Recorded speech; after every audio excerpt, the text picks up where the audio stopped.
Dr. Burton, what you say as it relates to that, and you're dealing in that field every day, and as you take in everything, and we're getting ready to round this discussion down with DEI, so I'm gonna let you go in and give us your thoughts and your closing remarks on this whole DEI subject.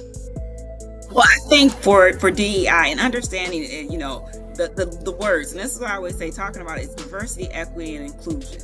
And whether you say belonging, justice, it all falls in that category. And I think where people really go wrong is understanding that diversity impacts everybody.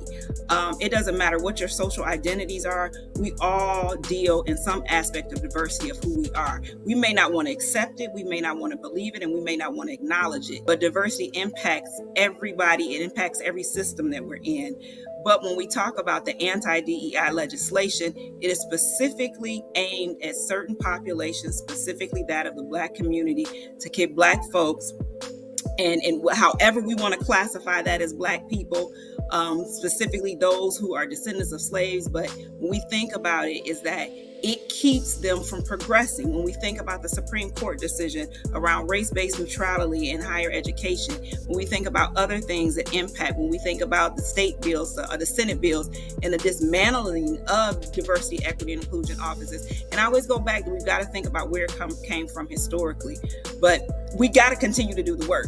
So in spite of the dismantling of diversity, equity, and inclusion offices, of people not funding, as Norm said, we are the ones who hold the power. We have money and we keep spending. We also won't come together. It just makes me I'm about to go on a tangent, because it also takes me to this whole idea of separatism and how as Black folks, we won't come together to fight an issue and be on the same page. And that all still goes back, stemming from history and where we're trying to fit in and trying to identify and figure out who we are. But we still got to keep pushing forward and do the work. We're going to bring you back on to have a whole program just to talk about that. That's for sure. This is Strategic Moves with Kenn Dowell.